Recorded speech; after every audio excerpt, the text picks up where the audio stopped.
श्री स्वामी समर्थ. अक्कलकोट निवासी श्री स्वामी समर्थ हे पूर्ण दत्तावतारी होते.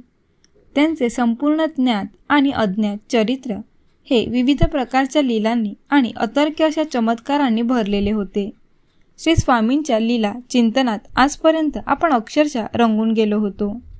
मानवी बुद्धीला अतर्क वाटणाऱ्या अद्भुत घटनांनी स्वामींचे चरित्र किती गच्च भरलेले आहे ह्याचा अनुभव आपण घेतला.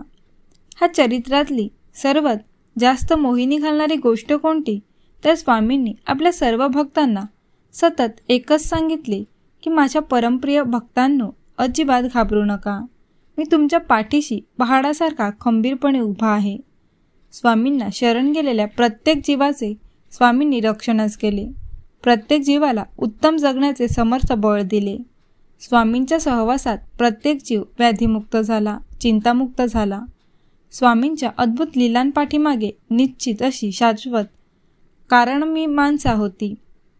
भिवू नकोस, मी तुझ्या पाठीशी आहे. ह्या स्वामींच्या अमर वाक्याने आपण प्रत्येक दिवसांची सांगता केली. स्वामींचे मंत्र भरलेले शब्द म्हणजे त्यांच्या सर्वच भक्तांना लाभलेला शाश्वत दिलासा होता. आजही हे स्वामींचे मंत्र भरलेले शब्द मनात सतत गुंजावत करीत राहतात.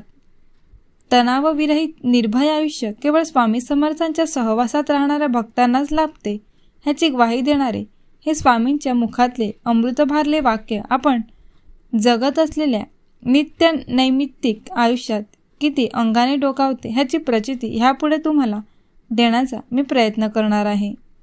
सूर्याला जसा अंधार माहीत नाही तशी स्वामी भक्तांना भीती ठाऊक नाही. स्वामींचे अखंड नामस्मरण आणि त्यांच्या अवतारी कार्याचे सतत चिंतन केले तर आपण शाश्वत सुखाच्या राज्याचे चक्रवर्ती सम्राट होतो हे तुम्ही कायम लक्षात ठेवा. वेदांनाही आश्चर्यचकित करणारे, उपनिषदांना मोहिनी घालणारे स्वामींचे भिवू नकोस, मी तुझ्या पाठीशी आहे हे आश्वासक वचन यापुढे मी तुम्हाला त्यातल्या सामर्थ्यनिशी उलगडून सांगणार आहे.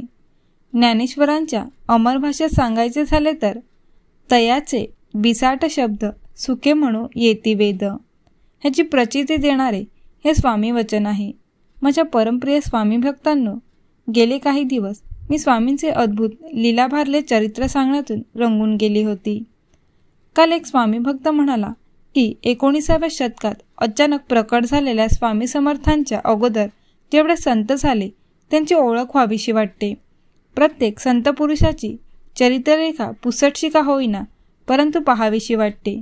म्हणून काही दिवस संत चरित्राचे गायन मी शब्दामधून करणार आहे. अर्थातच भिवू नकोस, मी तुझ्या पाठीशी आहे हे स्वामींचे अमर वचन ह्यापुढे संत चरित्रातल्या मी गाणार असल्याने प्रत्येक कडव्याचे ध्रुवप्रद असेल.